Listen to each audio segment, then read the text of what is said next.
hatta ataina Dzul Hulaifah. Nabi memulai ibadah haji dari mikot bagi penduduk Madinah, yaitu di Dzul Hulaifah.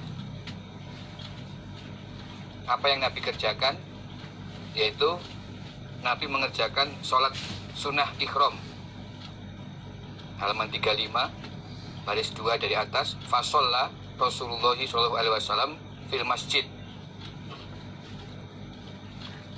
Di sebelumnya mandi junub, lalu berpakaian ikhram, kemudian sholat sunnah 2 rakaat di mikot. Setelah itu Nabi naik di atas onta, kemudian mengucapkan kalimat talbiyah sebagaimana yang disebutkan baris kedua dari bawah halaman 35. Nabi mengucapkan labbaik Allahumma labbaik, labbaik la syarika lak labbaik, innal hamda wa ni'mata lak wal mulka la syarika lak. Itu mulai diucapkan dari mikot. Kemudian dalam hadis ini Jabir menerangkan, ini 3 baris dari atas halaman 36. Ini yang penting. Qala Jabirun lasna nanwi illa hajja. Jabir menerangkan pada saat itu kami tidak niat ikhram kecuali ikhram haji. Jadi niat ikhram ini dibacakan pada saat membaca talbiyah yang pertama di mikot.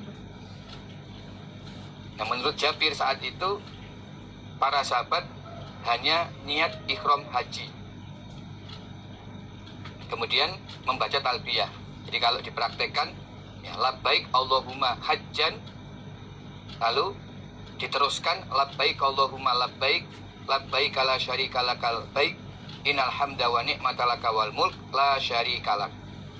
Itu niat ikhram yang dibaca mulai dari mikot. Kemudian terus membaca talbiyah sampai di Baitullah. Hatta idza atainal bait. Hatta idza atanal bait ma'ahu istalama rukna. Jadi dalam perjalanan dari mikot menuju Ka'bah itu memperbanyak membaca talbiyah. Kalau Nabi dulu ya terus menerus walazima Rasulullah SAW talbiyatahu. Nabi terus menerus membaca talbiyah dalam arti memperbanyak selama perjalanan sampai di Mekah. Kemudian langsung menuju Ka'bah untuk memulai tawaf yang diawali dengan mengusap Hajar Aswad, kemudian berputar 3 putaran pertama dengan ngincik atau lari-lari kecil, dilanjutkan 4 putaran dengan berjalan biasa. Selesai tawaf, lalu diteruskan dengan sholat 2 rakaat di belakang makom Ibrahim. Sebelum sholat membaca ayat wattakhidhu min maqami Ibrahim musalla. Kemudian di dalam 2 rakaat sholat di belakang makom Ibrahim disunahkan baca yang rakaat pertama surat Al-Ikhlas, Qul huwallahu ahad. Rakaat kedua surat Al-Kafirun, Qul ya ayyuhal kafirun. Ini adalah tawaf kudum atau tawaf yang pertama kali dilakukan ketika datang di kota Mekah. Itu disebut tawaf kudum, tawaf selamat datang. Dalam tawaf kudum disunahkan ngincik 3 putaran, kemudian berjalan biasa 4 putaran. Ini hanya untuk tawaf kudum. Sedangkan tawaf-tawaf selain tawaf kudum tidak perlu ngincik 3 putaran. Termasuk nanti ada tawaf ifadhah, itu justru tidak disunahkan ngincik. Jadi sunah ngincik hanya pada tawaf kudum. Kemudian dilanjutkan dengan sa'i Safa Marwah.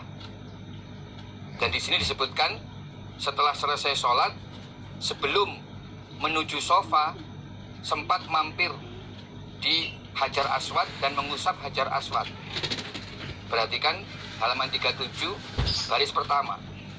Suma roja'a ila rukni fastalamahu suma kharaja minal bab ila sofa. Jadi sebelum menuju bukit sofa, setelah selesai sholat 2 rakaat, itu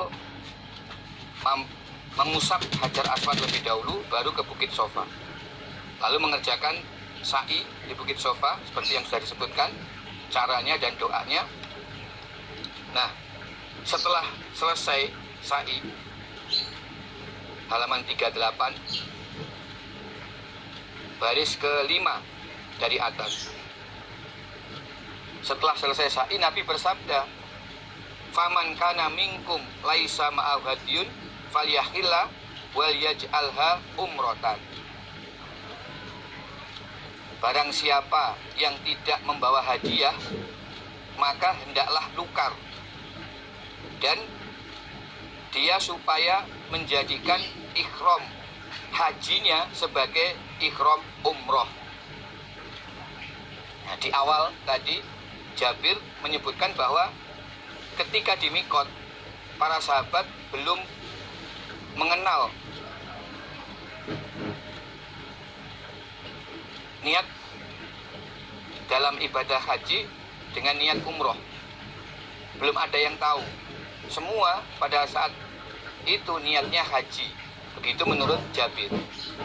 Sehingga ketika sampai di Mekah selesai tawaf dan sa'i, karena sebagian besar sahabat tidak membawa hadiah berupa onta, maka Nabi memerintahkan kepada mereka untuk merubah niat ikhramnya, yang asalnya niat ikhram haji, supaya dirubah menjadi niat ikhram umroh.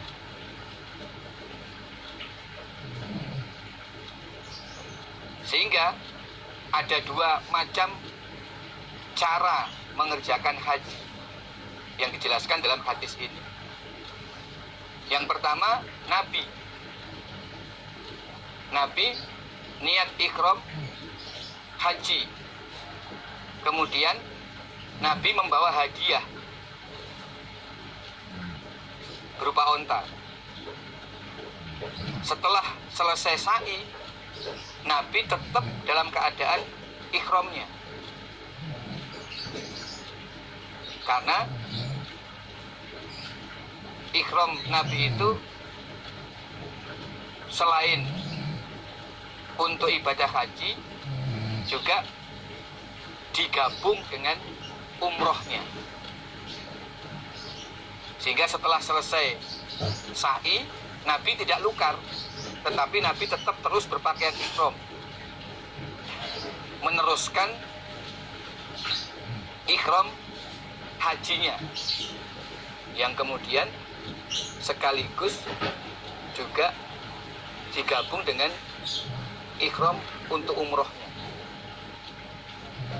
Maka haji yang dikerjakan oleh Nabi itu disebut haji qiron, karena Nabi menggabungkan ihram haji dan umroh dalam satu pekerjaan. Nah, berbeda dengan para sahabat yang sebagian besar mereka tidak membawa onta sebagai hadiah. Karena mereka tidak membawa hadiah, maka Nabi memerintahkan kepada para sahabat setelah sa'i supaya merubah ihram yang semula niatnya untuk haji dirubah menjadi ihram umroh. Berarti tawaf dan sa'i yang sudah dikerjakan itu adalah tawaf sa'i sebagai rukun dari ibadah umrohnya.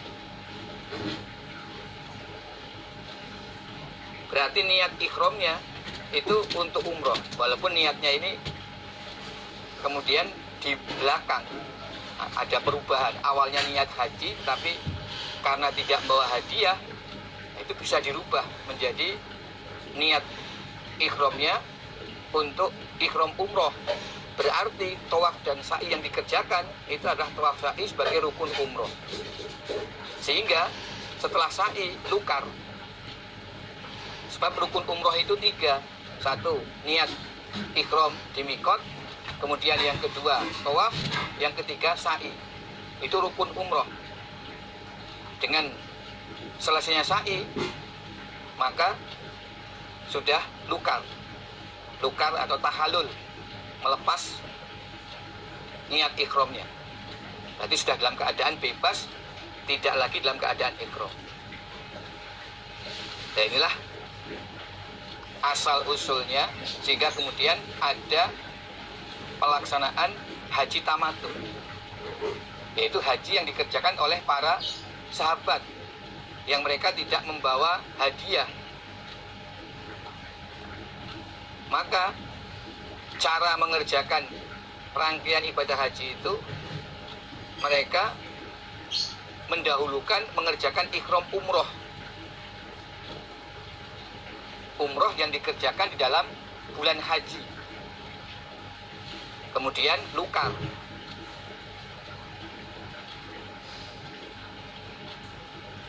Nah, karena itu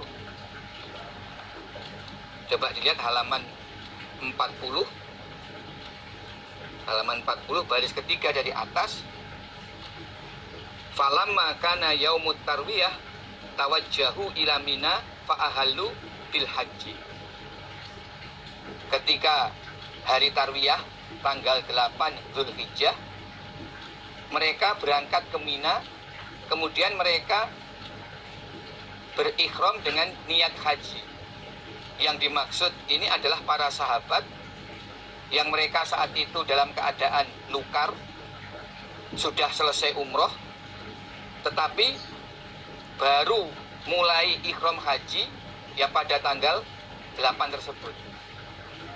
Jadi mereka mulai dari awal lagi niat ikhram di mikot. Mikotnya di mana? Yaitu di kota Mekah. Jadi untuk yang haji tamattu, mikot ikhram hajinya adalah di kota Mekah. Ini fa'ahalu bil haji, ini adalah para sahabat yang haji tamattu. Mereka memulai niat ikhram haji di Mekah. Nah, sedangkan Nabi yang haji kiron tidak niat ikhram haji lagi, karena Nabi masih tetap dalam keadaan ikhram, belum lukar sejak awal, sejak dari Dzulhulaifah Nabi tidak lukar. Tapi para sahabat dari Dzulhulaifah yang awalnya niat ikhram haji dirubah jadi ikhram umroh, berarti setelah sa'i lukar, lalu baru mulai niat ikhram untuk haji tanggal 8. Mereka mulai melaksanakan ibadah hajinya. Lalu pelaksanaannya ya masih halaman 40 baris terakhir. Setelah berikhram haji, mereka semua, dalam arti Nabi yang haji kiron bersama para sahabat yang haji tamattu, semua berangkat menuju Arafah.